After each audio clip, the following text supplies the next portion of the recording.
I appreciate speaking at 8:30 in the morning because, first of all, I'm more coherent at 8:30 in the morning, and I know that I'm dealing with some serious players, all of you who are able at the end of the conference to turn up at this hour. So I thank you, and let's see what we can do together.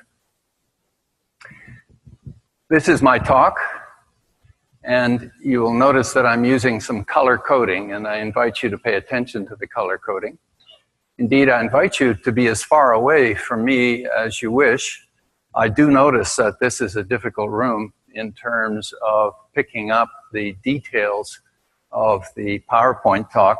I've tried to observe the font 24 rule, which I invite you all to take on board. That is, that's the minimum size of font to use in any PowerPoint. I learned that in 2000, and I've been trying to observe it since. The color coding here, the outcome of interest in my talk is satisfaction with life to date. So I put that in red just to keep us clearly focused on what I'm trying to address and understand. I use the color gold whenever I'm referring to a person, a personality variable, individual level focus, for those of you who are familiar with HLM design talk. But I use the color purple when I'm referring to any kind of group or culture, more broadly speaking. And in this case, we'll be talking about national variation and looking at how national variation impacts on the way in which personality factors impact upon a person's subjective well-being or satisfaction with life to date. This is the same variable that Dan was referring to in his talks, and it's a little bit different from SWB as Diener defined it, because we do not include positive affect or negative affect, as we consider those to be features distinct from the cognitive assessment of how you're doing in your life to date. So we'll also be looking at the issue subsequently about age and the effect of age. All right, so that's the talk, and if you lose track because of my English or the speed I'm speaking, on page 31 of your program, you see the outline that I was asked to give before the talk, along with something called learning objectives. How nice to focus speakers on learning objectives. So I had to do some thinking about what the learning objectives were, but I do think there should be lecturing for a purpose. And so I celebrate and acknowledge that way of approaching things in academic settings. Okay.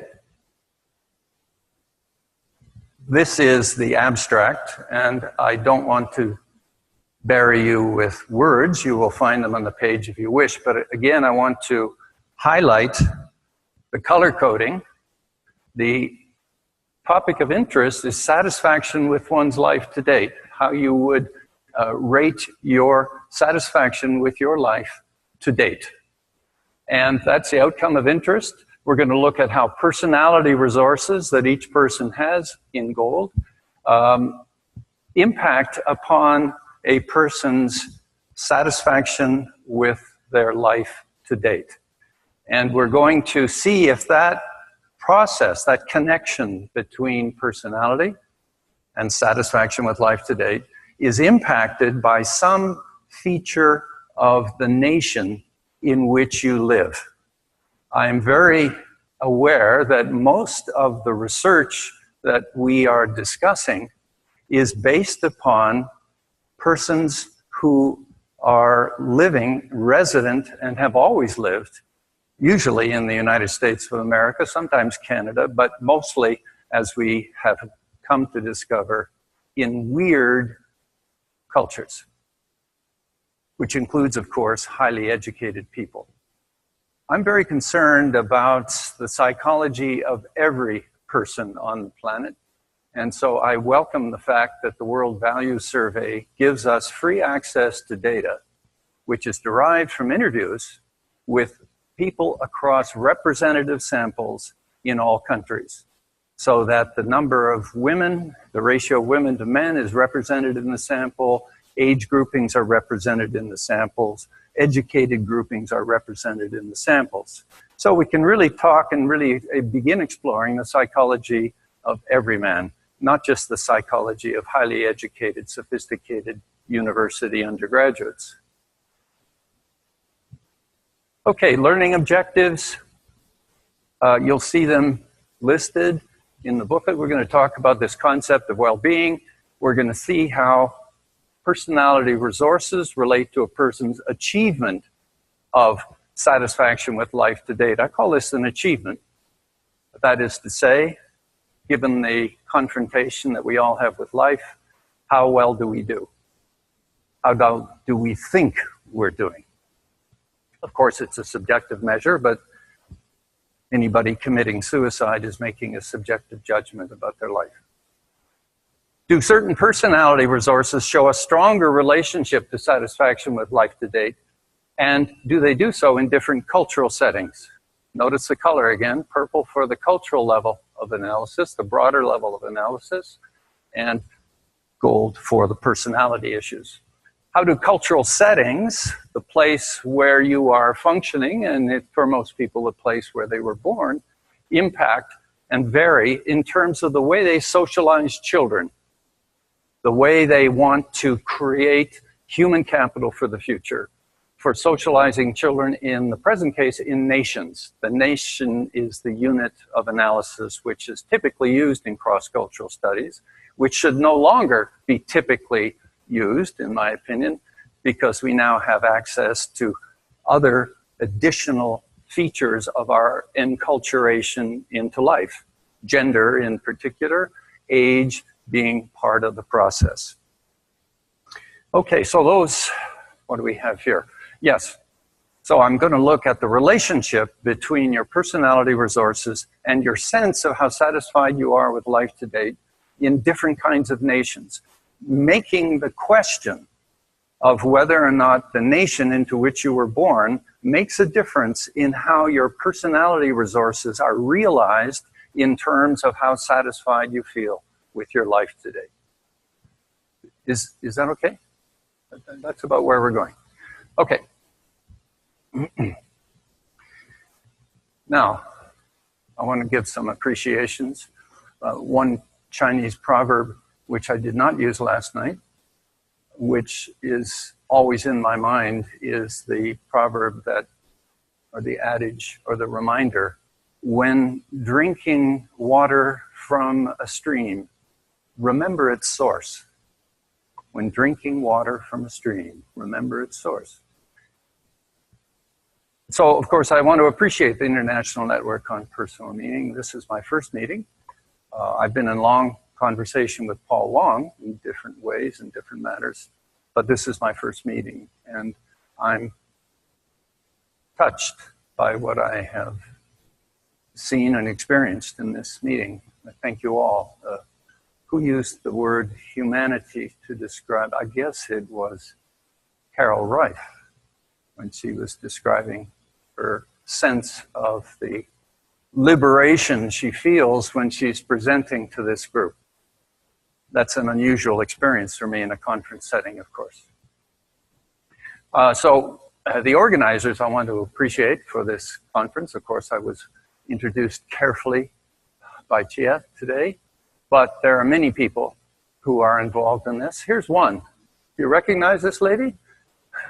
I took this photograph in 2015 as Lillian was photographing the audience at one of Paul's presentations. And Paul, of course, is one individual whom I want to recognize as an enabler of what has been happening and who has initiated bringing us together. Other keynote speakers who have been enabling me at a distance, and here's one, for example, who whose work I knew long before I came to the conference. This is Carol, Bruce. But today, during yoga practice, I was invited to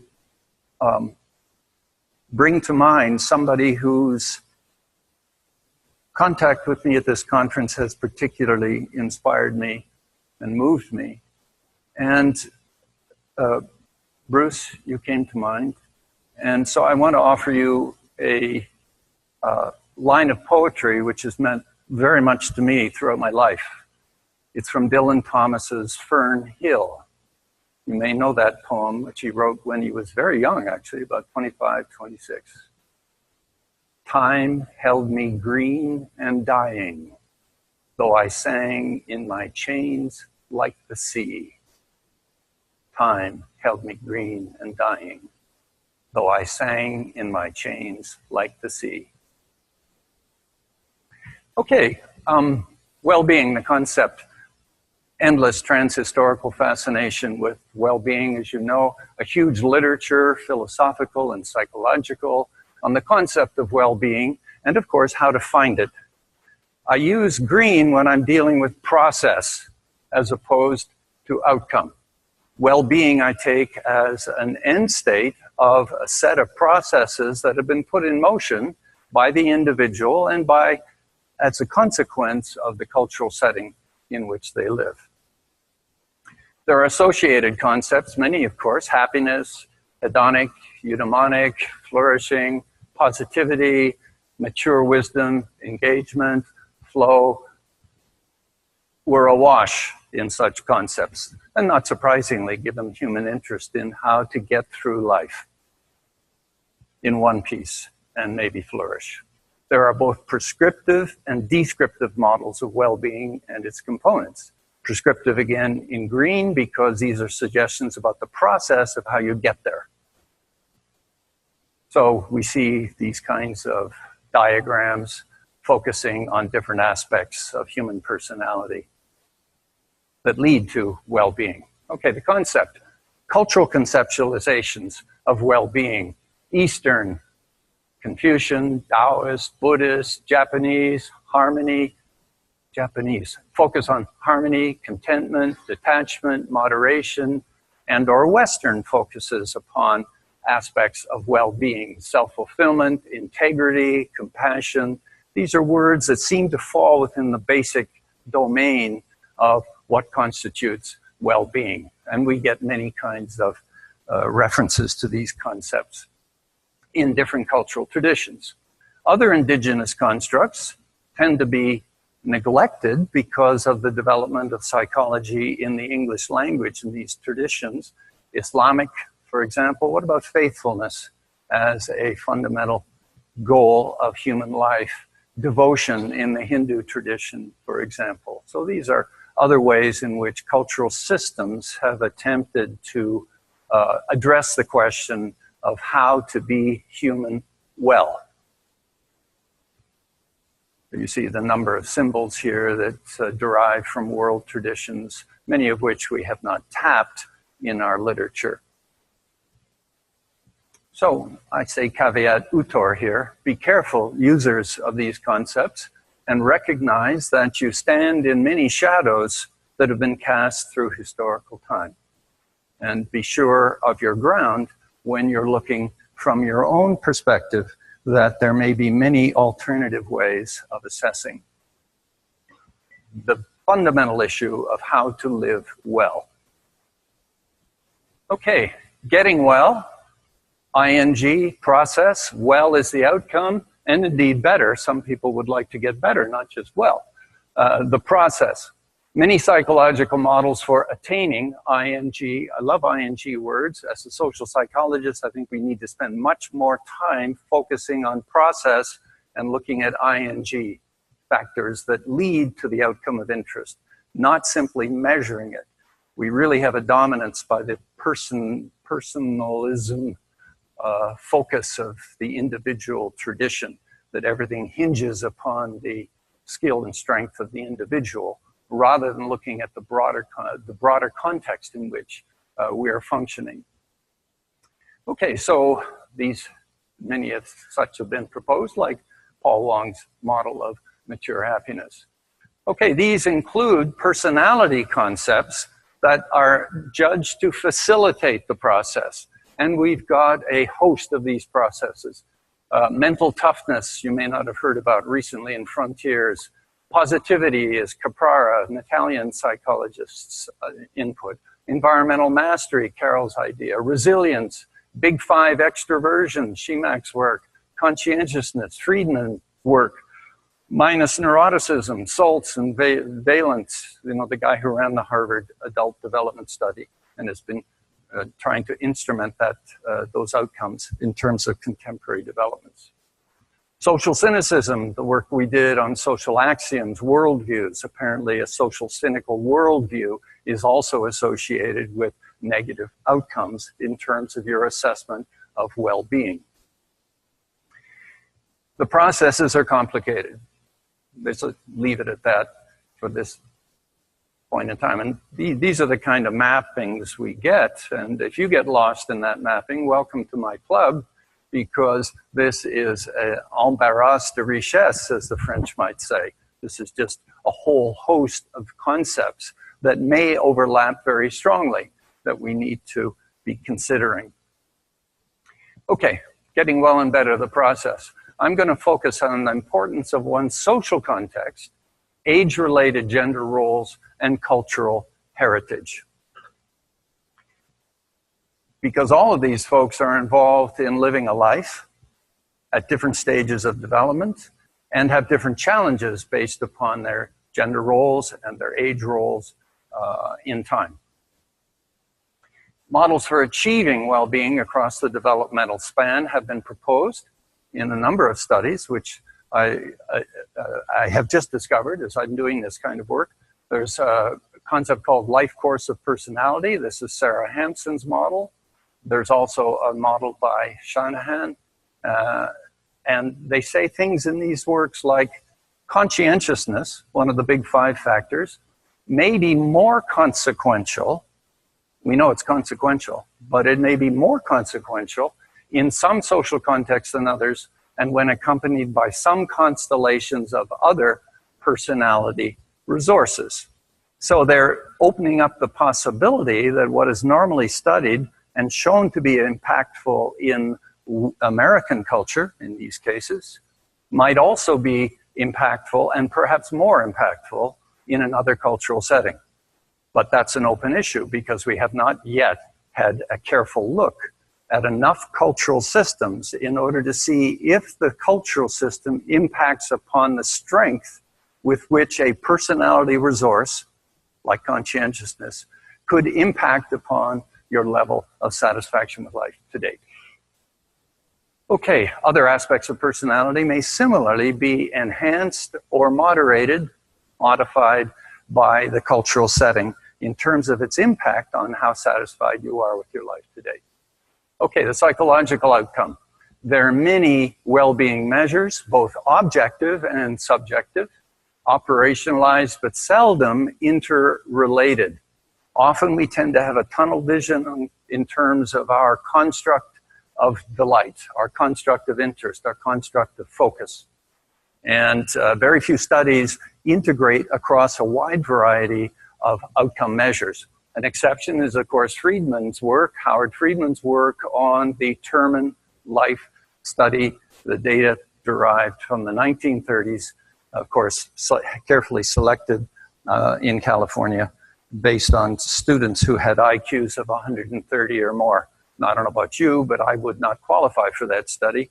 However, a number of people did, and they've been followed throughout their life, and now they are dying and dead, and they have medical records, careful medical records on these individuals. So we're able to look at how personality factors impacted upon a number of life outcomes. And Friedman has looked across a number of dimensions of well-being, including longevity, which is a greatly easy to operationalize measure, of course, but it may not constitute what many of us in this room would consider well-being, because you can die miserably or you can die singing in your chains like the sea. Okay, when different measures are interrelated multiculturally, a single general factor self-rated well-being emerges. This is Church's study, 2013, Journal of Cross-Cultural Psychology. He measured 5 established variables of well-being and enabled him in each cultural group to factor analyze these measures of well-being. And what did he get? He got a single factor, which he called well-being. I wrote to Tim and said, is that possible? Is that because of some statistical mistake? You pooled the data and then factor analyzed? Of course, we always get a big factor when you pool data across cultures. No, he did it culture by culture analysis, and the first factor emerged hugely. These were measures of eudaimonic well-being. These were measures of, what else did he measure? Meaning in life measure was included, and a variety of other ones. They all factored together when rated by university students. Good heavens, what would have happened if we'd measured a general population? Would we not have received a single factor as well? So I use this as a kind of justification to use the measure that's, there we have a complex diagram. You're not supposed to be able to read it. You're just supposed to get a sense that maybe we're talking about a single construct here that people are able to assess and to acknowledge on the questionnaires that we use. It's not so complicated, maybe. Okay, so is satisfaction with life to date, SWOLD in red, is that an adequate measure for us to be using for multicultural comparisons? Well, in fact, we're going to use that with the World Values Survey because it only provides that measure. How satisfied are you with your life to date on a 10-point scale? This has been given to representative samples in over 60 countries around the world, and we have that kind of data. Okay, how are we going to connect that kind of data? I invite you to look at Barry's ecocultural model, recently published, but this is a continuation of his work. Are we okay, Dan? I move over here. We have here what Barry calls population level variables, which are part of the ecological context, which includes cultural adaptations, biological adaptations, social political context. These are called background variables, which are part of the mise en scène, the setting in motion of the life for many of us. I was born in Toronto in 1944. I did not choose my parents. I would invite any of you who did choose your parents to raise your hands. And that's the case for every human being on this planet, as far as I'm concerned. We do not choose where we have to become human. Process variables relate here to the ways in which we become human through the processes of socialization into a cultural setting which has its constraints and its affordances. What we deal with as psychologists are these observable behaviors, which are kind of the outcome of the process, including inferred characteristics, but observable behaviors. Barry calls these psychological variables. So this is a way of going from here to here, from the cultural context through the socialization processes for becoming a human being in that setting to the kind of psychological residue that characterize populations. Of course, there's lots of variation within a population. In fact, there's far more variation within a population than there is across populations, it turns out, from multicultural research. But we want to be able to assess both impacts. So this is the model we use.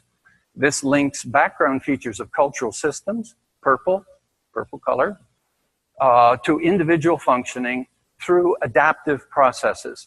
And I should have put adaptive processes in green, of course, but I always make at least one mistake in all lectures, usually more. Okay. Cultural socialization of children. To what functional ideal do parents raise their children? And how do they do so? This is the significant work of Heidi Keller, videotaping mothers and children in 10 different cultures around the world. And what does she conclude? These two types of environments, the Western middle-class families and the non-Western traditional subsistence-based farming communities and their respective cultural models can be regarded as prototypes from which variations and combinations arise. So she's noticing a broad dimension which distinguishes these 10 cultural groups and inviting us to consider possible variations in those cultural groups. This is the socialization press, as Murray may call it, that we're going to look at next. So here are two very contrasting pictures. Notice the difference in the way in which children are being brought into the social world here, emerging from the booming, buzzing confusion of childhood that William James talked about, the innocence with which we all come into the world. Well-being is in a given culture is shaped by its incentive system that responds to each individual's approximation to his or her cultural ideal. Well, what is that cultural ideal? Let's have a look. Goals for the preferred qualities of children by nation. The World Values Survey provides a question that's given to representative samples of interviewees in 55 nations. Here's the interview question. Here is a list of qualities that children can be encouraged to learn at home. Which, if any, do you consider to be especially important? Well, we found two dimensions that emerged from the answers to this question. One we called self-directedness versus other-directedness. And this involves independence, the goals for children being independence, imagination, feeling of responsibility, and determination and perseverance. Well, that's quite a package, isn't it, to define self-directedness. The opposite pole, other-directedness, was defined by the endorsement of obedience and religious faith as a goal for raising your children. Second dimension we called civility versus practicality. If you endorse goals in a civil society, these are tolerance and respect of other and unselfishness. The opposite end, practicality, was thrift and saving money and things. So a kind of contrast between raising children to be respectful and empathetic towards others as opposed to getting on with the job of life and surviving practically. Where do you think the Chinese are going to be? Yeah, absolutely. Now here's a map of the world in terms of socialization goals that are endorsed in different cultural systems, national cultural systems, by, oops, I'm out of my range here, sorry. And now you can find your favorite culture here. Mine, of course, is Taiwan, China, Hong Kong, somewhere here. Anyway, as you see, practical and self-directed. Get on with the job of life for my cultures of focus. Your culture of focus may be different. The important point here is that we can spread the map of cultures in terms of the kinds of socialization pressures that children will probably receive in order to become and meet and approach the ideals of their cultural system. Okay, so what are the relationships around the world between a person's personality resources, and I use green for personality resources. I think of personality variables as a resource that we take into the game of life, and their subjective, at least satisfaction with life to date, in different cultures of socialization. So now we're unpackaging culture by looking at the socialization pressures that are enacted, that are likely to be brought to bear upon children trying to function in that cultural setting, with all its institutional supports for that very same set of processes and outcomes. So, big five dimensions as social resources. We know the big five, the basic idea of the big five. What are the resources that are provided by people who are high on those dimensions? Extroversion.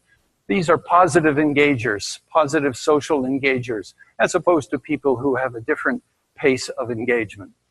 Agreeableness. These are interpersonal harmonizers, people who are high on agreeableness. Conscientiousness, disciplined organizers, Shia, where are you? She's not here. She's obviously busy doing something else for somebody else and organizing it properly.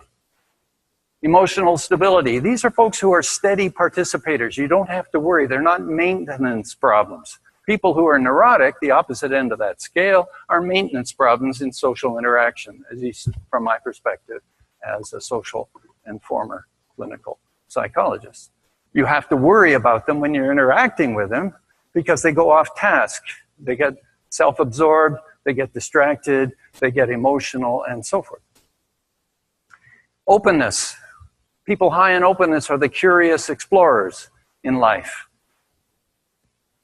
To seek, to find, to strive, and not to yield, from Ulysses. You know, these kinds of people who are often running and curious, their eyes are hanging out, they read all kinds of literature. Look at Carol Reif. You know, yesterday's talk, my goodness, what a span of literature she's encompassed. Okay, so I use this Victoria Swiss Army knife to suggest that people have these kinds of resources that they can take into life in different ways and do different jobs in different settings as a consequence of having different kinds of knives and knife points and devices on the end of their Swiss Army knives. And I suggest that we're all Swiss Army knives. We have a number of different resources which we take into the game of life. Okay. Culture is a system of affordances and constraints for action. The context, ecological and social political, shape the incentive system that is enacted by institutions and culture members. Personality dimension fit to culture. How does that work? How is emotional expressiveness versus restraint functioning in egalitarian cultures as opposed to hierarchical cultures? What do you suggest? I mean, I would think that restraint is a characteristic of people trying to function effectively in hierarchical cultures. Whereas expressiveness, emotional expressiveness, is allowed in more egalitarian cultures. You have a right to your emotions and you have a right to signal your emotional state during interactions to a greater extent. There are fewer consequences of getting emotional. In hierarchical cultures, 中庸之道. 中庸之道.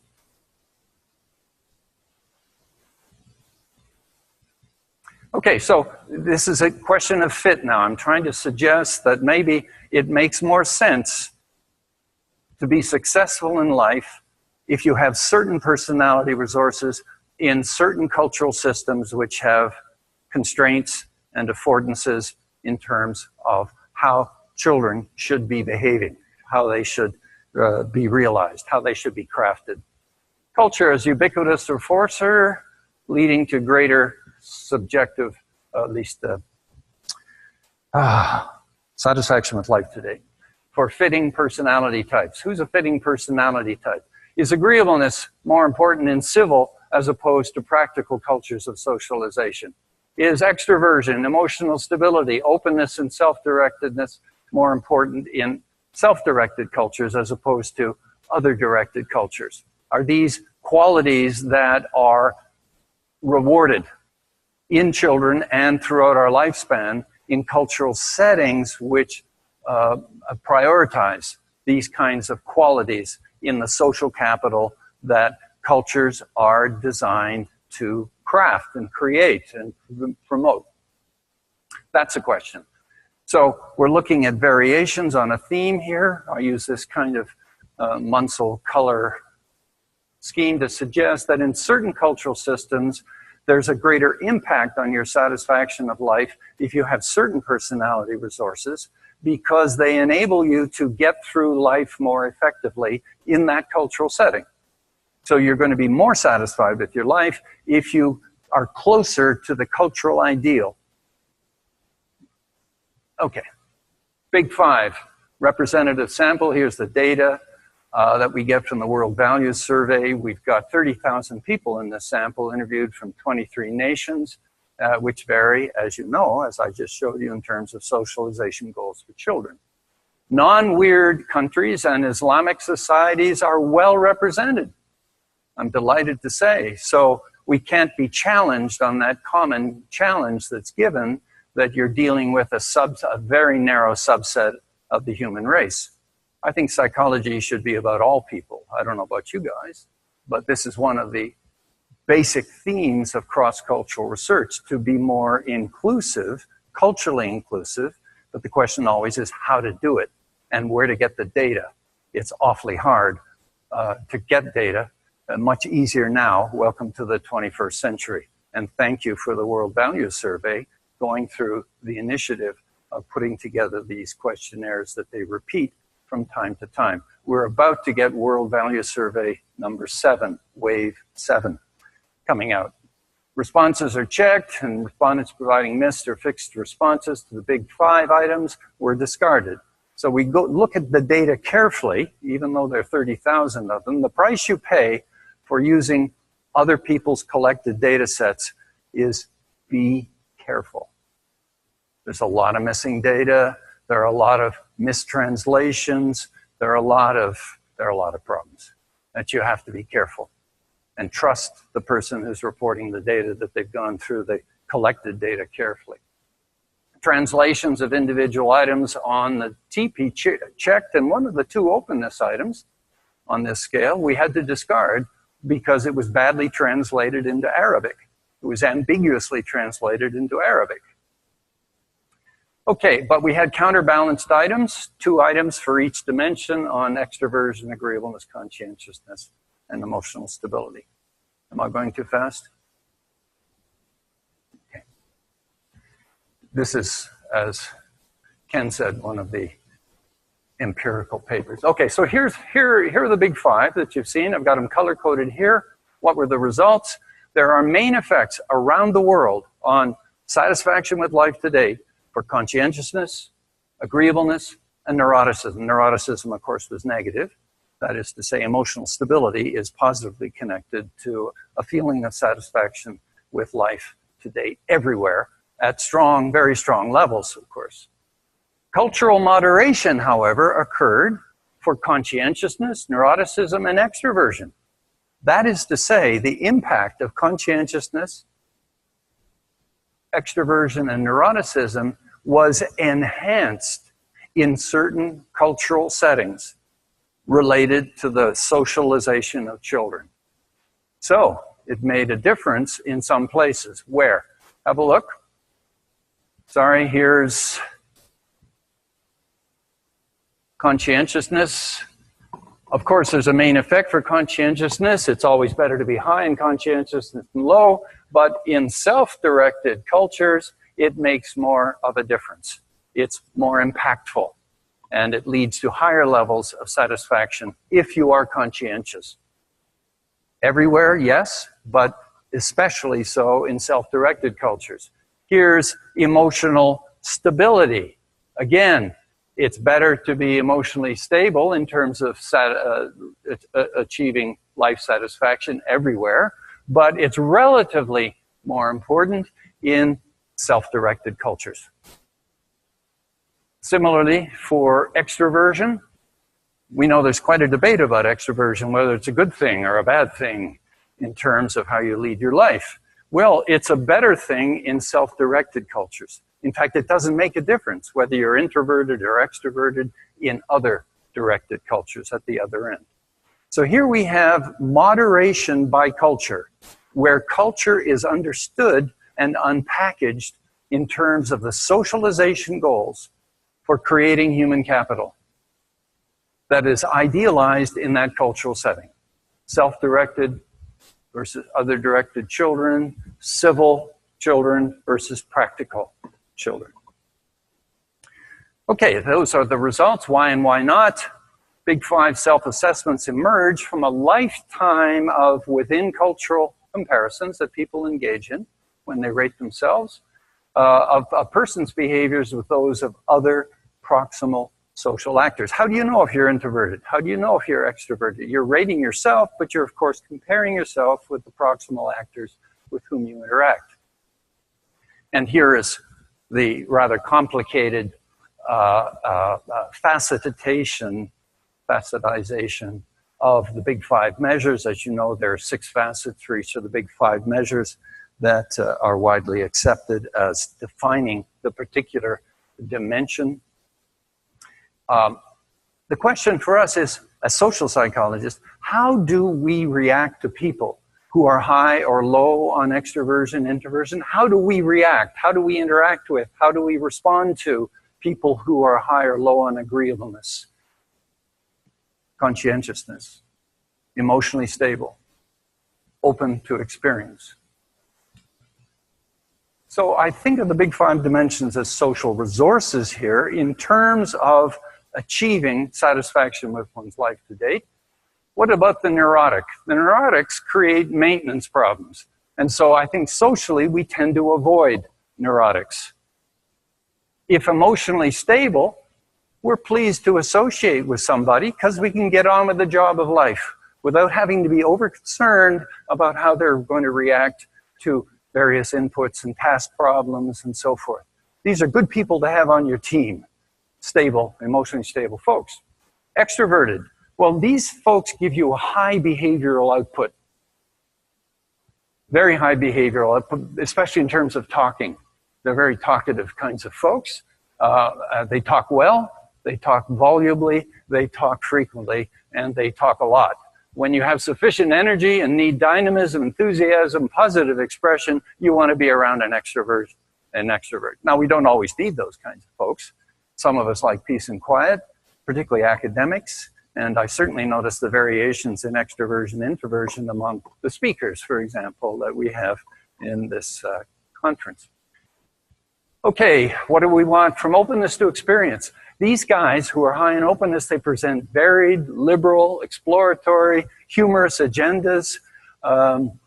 So we associate with them, I think, if we are similar to them. As the Chinese would say, mukmun doi mukmun, chukmun doi chukmun. Iron door to iron door, bamboo door to bamboo door. I think that's where the similarity matching goes. That's the similarity goes in terms of openness. That's the matching principle. So people who are high or low in openness can make it in life by hanging out with people who are similar to themselves. Or if you happen to be a low openness person who is attracted for some reason to a high openness person, they provide an amazing set of stimuli to keep your life alive and well. Agreeable people are wonderful to be around. They're benevolent, they're harmonizers. They bring together, they get very sensitive to social disfluencies, and they're good at repairing. And they're trustworthy. Trustworthiness loads on the agreeableness factor, and who among us does not want to deal with a trustworthy person? These are exactly the kind of people you need to have and depend upon, because all human life is a confluence of dependencies and interdependencies. Conscientious people, well, everybody needs a conscientious person. And if you're around somebody who's a loose cannon, unconscientious, is not reliable, not dependable, not organized, undisciplined, it's a nightmare.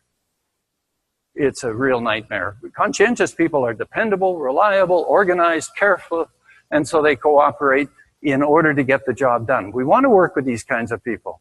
I want to work with Chia on my introduction. You know, I can trust that how we negotiate will be realized in the event. And people like Chia, who are also agreeable, will ask you beforehand, how would you like me to introduce you? Isn't that wonderful? She doesn't just run her agenda on me. So here's a combination of conscientiousness and agreeableness that we see right in front of us.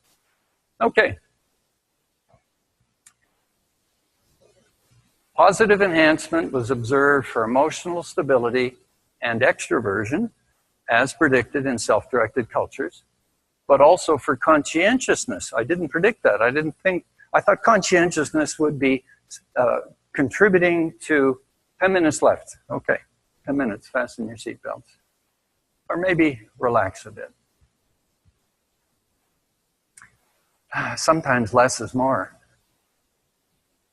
Okay, I'm trying to explain something that has never been explained before. It's obviously ex post facto because I'm not getting all the results I want. I made some predictions, but I'm not getting them for conscientiousness. I am getting those predictions realized for emotional stability and extroversion. But conscientiousness apparently is a more valued resource for your sense of being satisfied with life to date if you grow up in a self-directed society. Why should that be? Well, I can speculate, and you can speculate as well. There's no enhancement for agreeableness. This is interesting. Agreeableness works everywhere. Well, we're social creatures. Why not?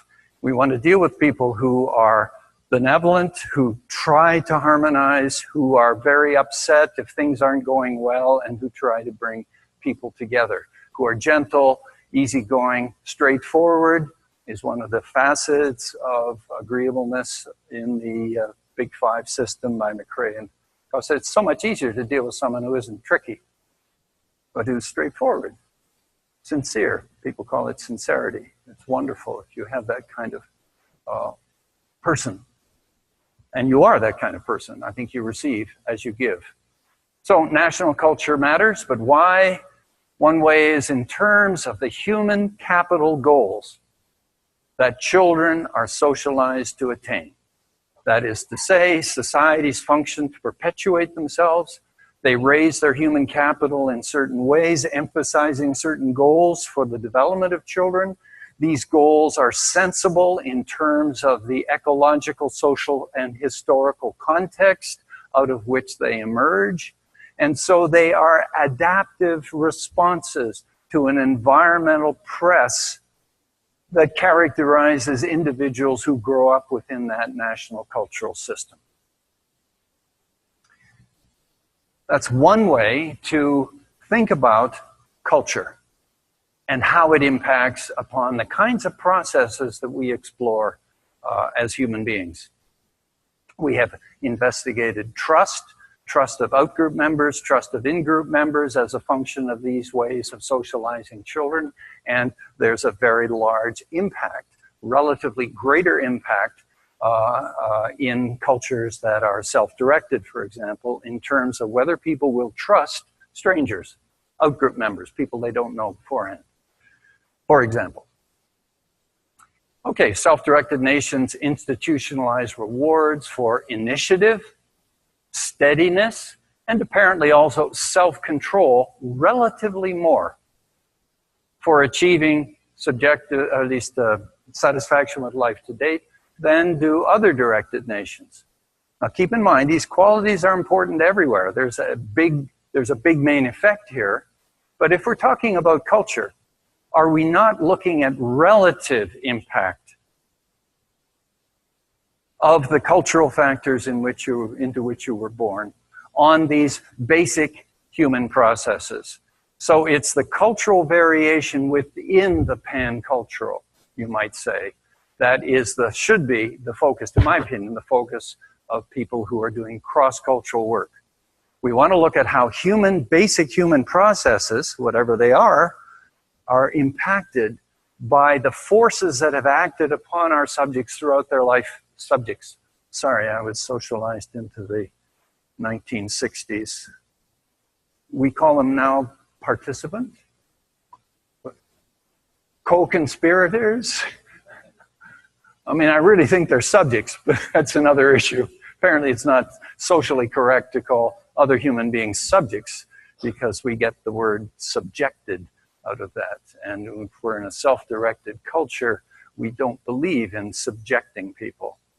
Whereas in other directed cultures, we believe that we are properly subjected by the authorities in power. And we tend to idealize the authorities in power. Sure, the United States not the only culture at the far end of this map. Who was it who said power corrupts and absolute power corrupts absolutely? That's a British gentleman from the 19th century. That belief is not held in the cultures where I have been working for the last 44 years. Juniors and seniors have their rankings. The king must be king, and the subject must be subject. Think that? Doctrine of the rectification of, anyway, I can never remember what it's the rectification of, but anyway, it's a basic guideline for the hierarchical structuring in society, the justification, the legitimation of hierarchy, what Berger called the plausibility structure into which we're all socialized, so that things make sense and seem right where we are. Civility versus practicality seems in this respect to have no impact. Okay, what I do next is I go back through the goals that I was asked to set for this presentation, because apparently people who have suffered through the last 50 minutes get some credit, continuing education credit. Well, I do hope it's a continuing education, because what's the point of giving these talks, really? It's to inspire you guys to do better work than us folks. We are the past, you are the future. But we can still serve the future by improving the product. And certainly, cross-cultural psychology needs lots of improvement. Do not believe everything you read in cross-cultural psychology, please. Be an intelligent skeptic, and that requires a further lecture. But you get the idea, I hope, here about what we're trying to do. We're trying to unpackage culture so that we can make sense of what it is and how the culture of our birth and origin has shaped the way we are. And again, I remind us all, nobody chose their parents.